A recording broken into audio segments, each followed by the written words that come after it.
La reforma constitucional que voy a presentar al artículo 41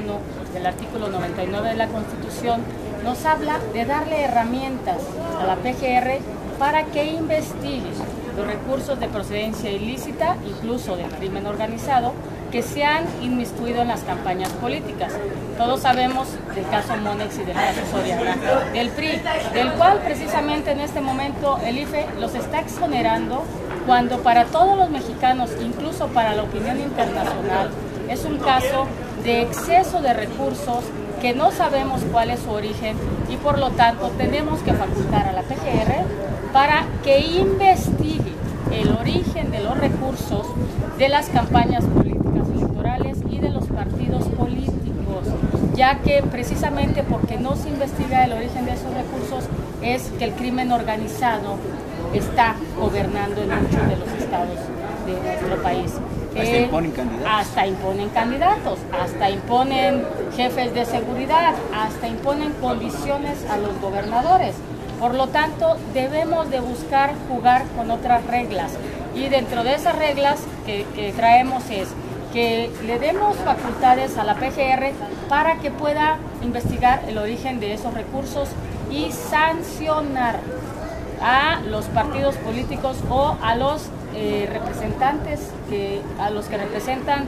las campañas electorales, ya sea la presidencia de la República, los senadores o los diputados, se puedan sancionar hasta perdiendo la posibilidad de ser el presidente, senador o diputado. O sea, ¿se les han dado facultades a la PGR para que abra las cuentas bancarias? Para que investigue tanto partidos políticos cuando exista sospecha o denuncia de posibilidades de recursos de procedencia ilícita. No estoy diciendo que vaya a la PGR e investigue los recursos que la Federación le otorga a los partidos, sino que cuando existe la presunción de que los recursos que está utilizando el partido político puede ser de procedencia ilícita. Ya lo vivimos con el caso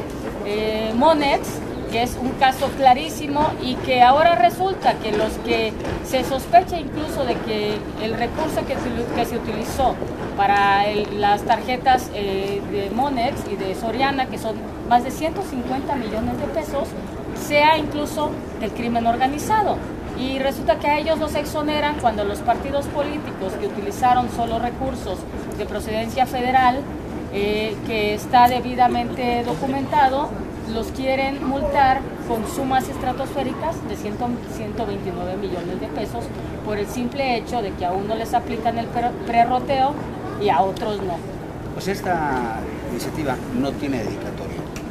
No tiene dedicatoria, pero lo que sí busca es fiscalizar y no permitir que los recursos de procedencia ilícita, incluso del crimen organizado, sigan apoderándose de las instituciones, de los gobiernos de nuestro país. Otra de las propuestas que tiene esta iniciativa es que la Sala Superior del Tribunal Electoral del Poder Judicial de la Federación no pueda emitir una declaratoria de validez de la elección presidencial o de senador o de diputado en tanto exista un proceso de investigación al respecto o un proceso judicial en este tema cuando se sospeche que hay en esas campañas electorales recursos de procedencia ilícita. Obviamente todo esto lo tenemos que conciliar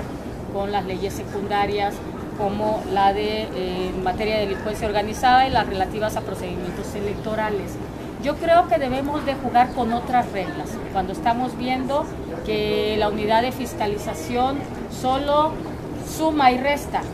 no está haciendo un trabajo de fiscalización, de